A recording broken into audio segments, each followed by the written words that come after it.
Well, our top story, US stock markets cratered on Monday with investors fearful that the economy could be headed into a recession. I'll tell you why this is a big deal. This could put new pressures on consumer confidence and the Trump administration, all just days ahead of a possible government shutdown in the United States. Wall Street's worst day of 2025 came as China's tariffs on American goods took effect, and Ontario added a 25% surcharge on its energy exports to 3 US states, as Canada had initially indicated as well. But is the American public fully aware of the potential risks of a recession? Or is there a disconnect between political rhetoric and economic reality in the US? Well, my colleague Mitch McCann joins us from New York to break down the latest developments. Listen in. Well, the three-week stock sell-off intensified on Monday. At the closing bell here on Wall Street, the Dow Jones was down 890 points. The Nasdaq fell 4% on Monday, and the S&P 500 was down 2.69%, almost 2.7%, which is its lowest level since December of 2024. The question is, why do the stocks continue to fall, as we've seen in recent weeks, and what's ahead? Well, the first part of that answer is the talk of tariffs and the on-again, off approach to tariffs is really causing confusion and spooking some investors. For example, last week, Donald Trump implemented a 25% tariff on both Canada and Mexico. By the end of the week, many of the industries that would have been affected by that no longer were, because the Trump administration changed its policy there. Then there's talk of a recession that we've seen on Monday as well. That is because over the weekend, Donald Trump had done an interview that aired on Sunday night on Fox News Business, where he was asked about the prospect of a recession in the coming months. And this is what he had to say. He said, I hate to predict things like that. There is a period of transition because what we're doing is very big. So instead of saying, no, there's not going to be a recession, he said we are in a position of transition at the moment, which will create more economic uncertainty ahead. So there's the tariffs, there's the talk of recession, there's also the fact that unemployment has ticked up from 4 to 4.1% last week, and inflation is still not close to that 2% target that the Federal Reserve would like to see. So still some uncertainty and possibly more to come. We're hearing reports that there could be more tariffs on steel and aluminum imports to the United States as early as the middle of this week. And then we're also looking towards those reciprocal tariffs that are going to be announced in early April.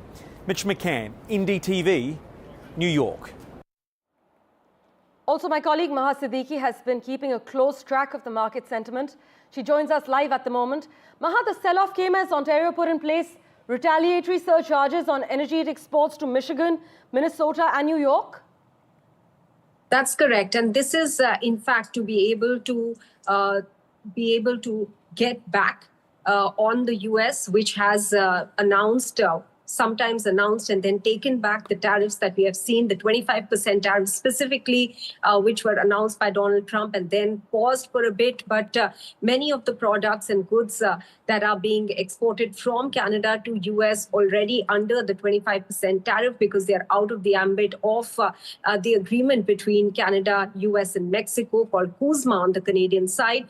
Now, this 25% surcharge that specifically the province of Ontario has now imposed will mean that there will be gains of about $400,000 every day. And what the Ontario province says is that it will use this amount that it will get because of the 25% surcharge on the electricity that it's exporting to Minnesota, New York and Michigan. It is going to use for the welfare of the workers and the industry here because of the kind of losses that they are likely to suffer due to the tariffs that President Trump is announcing. Moreover, this is also bracing up for the steel and aluminum tariff, that is to come into effect this week. And this is the reason that this retaliatory tariff is being seen from Ontario. As always, Maha, thank you so much for joining us with the lowdown. And also for an expert's view, let's go across to Jeffrey Dennis, who joins us live from North Carolina at the moment. Thank you so much, Mr. Dennis, for making time for us on NDTV. How likely is the US actually heading towards a recession, considering the unexpected market behavior? And how should investors actually brace for the coming months?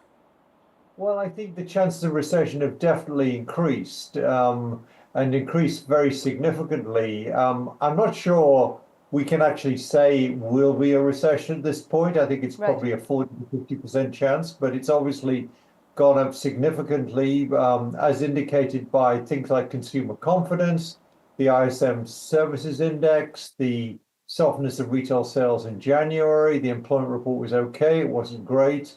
But I think the best indicator that things are deteriorating is the the Atlanta Fed's so-called nowcast estimate, which at the moment is calling for something like a minus 2.5% annualized GDP data point for Q1. Now, of course, that could change as more data comes in. But I think the main reason why the markets are going down still here is because of the risk of recession now, against a background where there's massive uncertainty, as is very clear, on who's going to get tariffs put on them, how much, when, will they be taken off? Just huge uncertainty, which Absolutely. companies don't like above all. Meanwhile, I'm not sure the Fed has got a lot of room to cut interest rates at this point because of inflation. So I think it's all combining here to give us a very nasty market. And I don't think we've necessarily hit bottom quite yet. In fact, Mr. Dennis, Shelby McFadden mentioned that the current administration's policies in the US could lead to, quote, pain. Do you agree with this assessment? And how do these policies actually compare to those of previous administrations in terms of their potential to trigger a recession? Well, I mean, nobody wants a recession, and I don't course. suppose President Trump wants a recession, but he has freely admitted, as you mentioned in his television interview, that the economy may have some periods of turbulence. And so I think that the policies that we've seen taken by the new administration, especially to do with tariffs, above all, as I say, the uncertainty over tariffs, just make the recession a much more realistic possibility. Now, very few administrations would come into office and within 6 weeks would do things that really raise the risk of recession in an economy, unless you were dealing with a huge inflation problem, which you're not in the US. So clearly, there's a loss of confidence in the Trump administration, in my view, on the part of the markets anyway.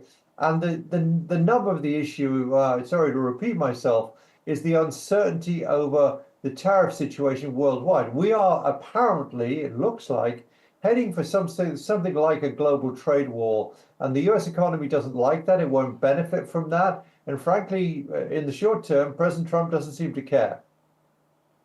Well, in fact, the drop in major tech stocks like Tesla and Apple has investors worried, especially since these companies are considered a key driving force behind the US economy.